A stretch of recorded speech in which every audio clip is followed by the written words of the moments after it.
একটা প্রশ্ন করি, আজ থেকে 5 বছর পরে তুমি কোথায় থাকবে?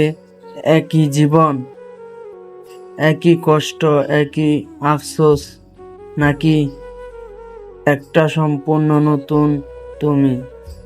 আমরা সবাই স্বপ্ন দেখি, বড় কিছু করার স্বপ্ন, কিন্তু সমস্যা হলো স্বপ্ন দেখা সহজ, কাজ করা কঠিন।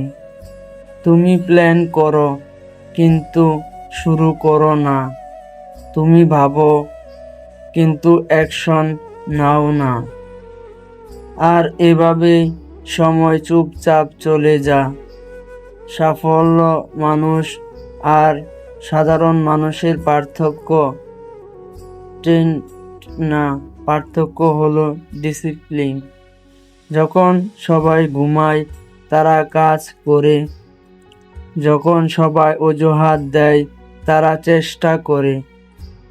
তারা পারফেক্ট ছিল না, কিন্তু তারা থামেনি। শোনো, তোমার জীবন বদলাবে না যতক্ষণ না তুমি নিজের দায়িত্ব নিজে নাও।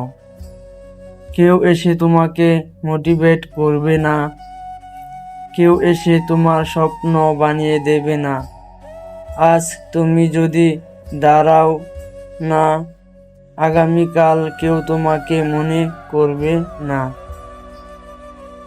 তুমি জন্মেছ অ্যাডভেঞ্চার হওয়ার জন্য না, তুমি জন্মেছ নিজের গল্প তৈরি করার জন্য। ছোট শুরু করো, একদিন তুমি বদলাবে না, কিন্তু প্রতিদিনের ছোট সিদ্ধান্ত একদিন বড় সফল দেয়। 1 ঘন্টা শেখো, এক ধাপ এগাও, একটা ভয় জয় করো। এভাবেই ট্রান্সফরমেশন তৈরি হও। মনে রাখো, তোমার অতীত তোমাকে ডিসিপ্লিন করে না। আজ যদি সেই সিদ্ধান্ত নেবে, সেটাই তোমার ভবিষ্যৎ লিখবে। তাই আজ থেকে শুরু করো, কারণ একদিন তুমি পিছিয়ে তাকিয়ে বলবে, ভালো হয়েছে আমি হাল ছাড়িনি।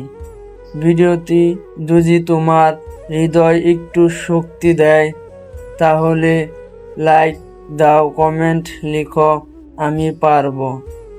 আর অনুপ্রেরণা পেতে চ্যানেলটি ফলো এবং সাবস্ক্রাইব করো।